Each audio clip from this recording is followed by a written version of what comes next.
Assalamualaikum warahmatullahi wabarakatuh. Kami dari kelompok 5 yang beranggotakan Fatkia Wakfi Arifah, Rifki Maulana, dan Rizka Fikriana Putri akan mempresentasikan cabang dari ilmu filsafat, yaitu epistemologi. Epistemologi berasal dari bahasa Yunani. Episteme yang berarti pengetahuan dan logos yang berarti ilmu merupakan suatu ilmu yang mengkaji tentang sumber pengetahuan atau asal mula metode, struktur, dan valid tidaknya suatu pengetahuan. Epistemologi maupun filsafat ilmu sama-sama merupakan cabang dari filsafat yang secara khusus membahas proses keilmuan manusia. Keduanya memiliki lebih banyak persamaan daripada perbedaannya. Perbedaan itu hanyalah terletak pada objek materialnya. Yaitu, dalam hal ini epistemologi menjadikan pengetahuan sebagai objek kajiannya, sedangkan filsafat ilmu, objek kajiannya adalah ilmu pengetahuan. Dalam bidang ini terdapat 3 persoalan pokok. Yang pertama, apakah sumber-sumber pengetahuan itu? Dari manakah pengetahuan yang benar itu datang, dan bagaimana kita mengetahuinya? Yang kedua, apakah sifat dasar pengetahuan itu?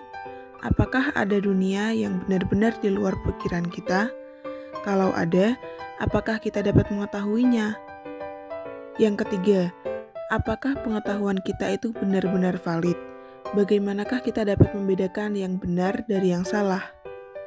3 persoalan pokok ini merupakan objek formal dari epistemologi, sekaligus merupakan objek formal dari filsafat ilmu, sebagai perspektif dalam melihat objek materialnya, yaitu ilmu. Dari sinilah kemudian dikenal istilah hakikat ilmu atau struktur fundamental ilmu, yang tak lain adalah persoalan-persoalan pokok tersebut. Di sini kita mengenal aliran-aliran epistemologi yang banyak. Yang pertama yaitu rasionalisme, merupakan paham filsafat yang mengatakan bahwa akal adalah alat terpenting dalam memperoleh pengetahuan dan mengetes pengetahuan. Rasionalisme mengajarkan bahwa pengetahuan diperoleh dengan cara berpikir. Alat dalam berpikir adalah kaidah-kaidah logis atau kaidah-kaidah logika. Kedua adalah empirisme, adalah suatu aliran dalam filsafat yang menyatakan bahwa semua pengetahuan berasal dari pengalaman manusia.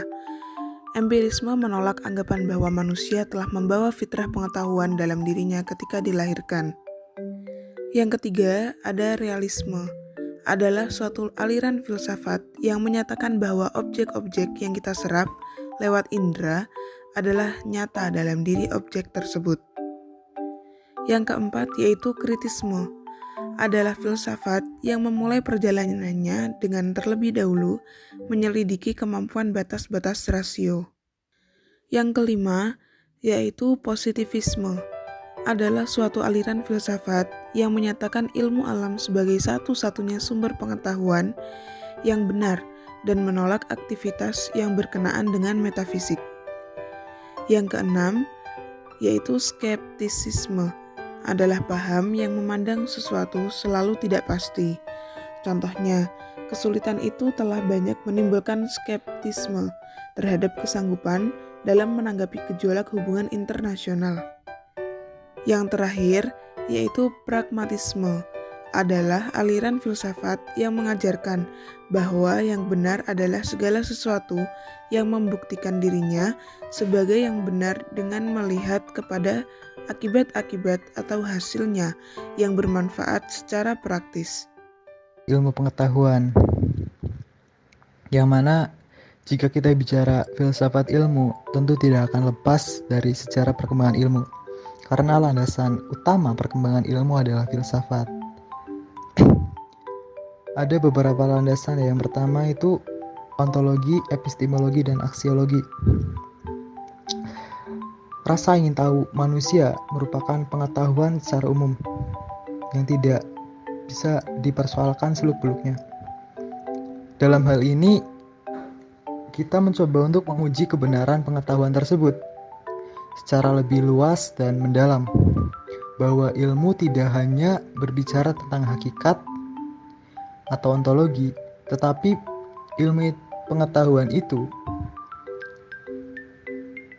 juga mempersoalkan tentang bagaimana pengetahuan tersebut dalam diproses menjadi sebuah pengetahuan yang benar-benar memiliki nilai guna untuk kehidupan manusia. Ketiga landasan tersebut sangat mempengaruhi sikap dan pendirian para ilmuwan dalam mengembangkan ilmu pada kala itu.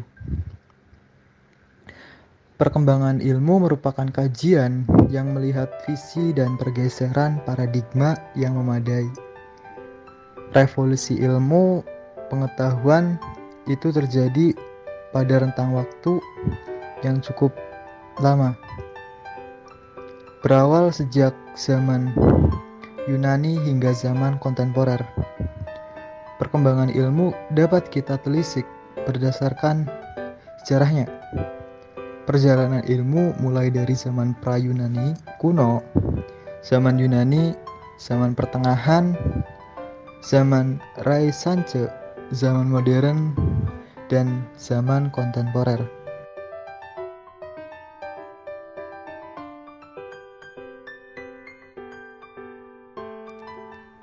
Zaman pra-Yunani kuno.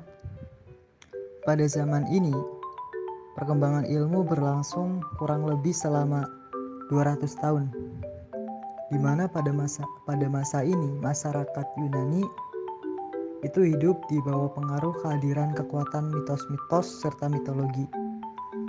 Persoalan hidup dan kehidupan keseharian itu dipecahkan berdasarkan keterangan mistis dan mitologi. Pada zaman ini itu mempunyai beberapa ciri yang mana pengetahuan dalam kehidupan sehari-hari itu didasarkan pada pengalaman. Juga pengetahuan diterima sebagai fakta dengan sikap selalu menghubungkan dengan hal-hal magis. Kemampuan menemukan abjad dalam sistem bilangan alam sudah menampakkan perkembangan pemikiran manusia ke tingkat abstraksi. Dan yang terakhir, itu kemampuan meramalkan suatu peristiwa atas dasar peristiwa yang sudah lalu.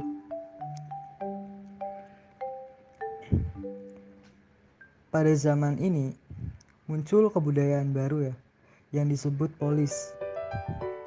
Polis di sini berarti negara atau kota yang secara administratif dan konstitusional mempunyai otonomi yang bisa mengatur kehidupan warganya sendiri.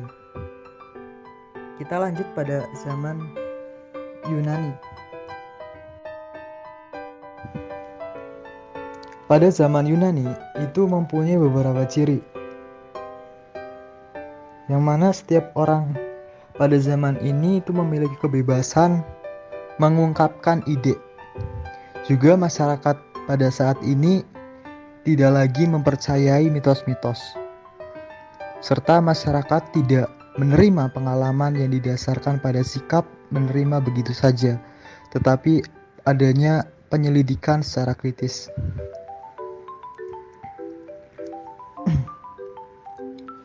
Pada periode Yunani ini merupakan periode yang sangat penting dalam sejarah peradaban manusia. Mengapa demikian? Karena pada periode ini terjadi perubahan pola pikir manusia dari motosentris menjadi logosentris. Apa sih pola pikir motosentris itu? Pola pikir motosentris adalah pola pikir masyarakat yang sangat mengandalkan mitos untuk menjelaskan fenomena alam seperti gempa bumi dan pelangi, di mana peristiwa tersebut dianggap sebagai fenomena aktivitas para dewa. Dan perubahan pola pikir tersebut kelihatannya cukup sederhana, tetapi implikasinya tidak sederhana. Karena selama ini alam ditakuti dan dijauhi, kemudian didekati bahkan dieksploitasi. Manusia yang dulunya pasif dalam menghadapi fenomena alam menjadi lebih proaktif dan kreatif, sehingga alam dijadikan objek penelitian dan pengkajian.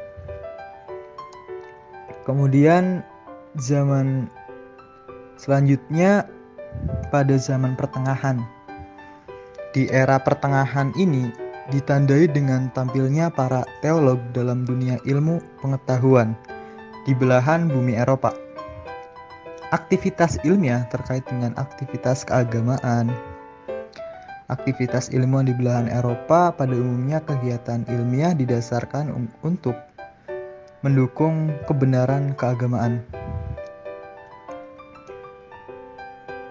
Di kesempatan lain juga di bumi belahan timur, Islam pada abad ke-7 telah mengalami kemajuan pesat. Pada zaman atau pada abad ke-8, yakni 7 abad sebelum Galileo berjaya, telah didirikan sekolah kedokteran dan astronomi di Jundis Dapur pada masa ini. Pada masa ini kemajuan ilmu matematika yang membangun mode matematika dan memperkenalkan sistem desimal. Filsuf Muslim Al-Khwarizmi yang mengembangkan trigonometri dengan memperkenalkan teori sinus dan kosinus, tangen dan kotangen.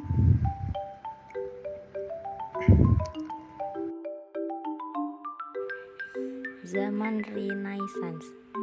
Era Renaissance ditandai dengan kebangkitan kembali pemikiran yang bebas dari dogma-dogma agama. Zaman peralihan ketika budaya tengah mulai berubah menjadi suatu kebudayaan modern. Penemuan ilmu pengetahuan modern mulai dirintis pada masa Renaissance.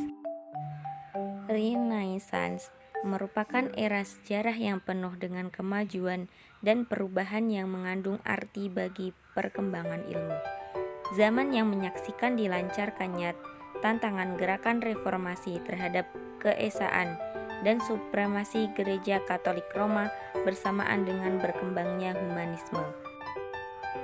Zaman ini juga merupakan penyempurnaan kesenian, keahlian, dan ilmu yang diwujudkan dalam diri jenius serba bisa, Leonardo da Vinci.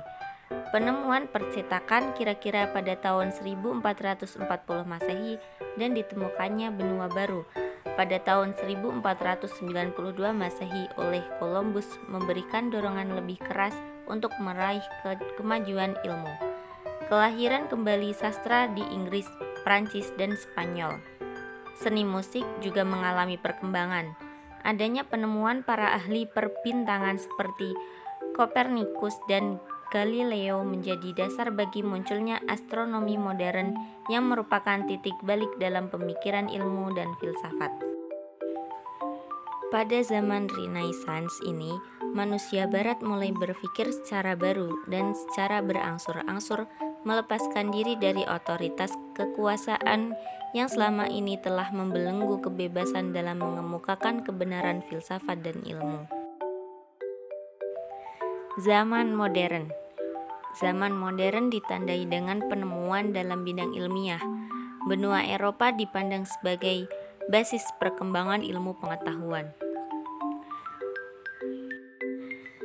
Ada 3 sumber kemajuan yang dikemukakan oleh Slamet dan Imam Santoso. Yang pertama ada hubungan Islam dan semenanjung Iberia dengan negara-negara Prancis.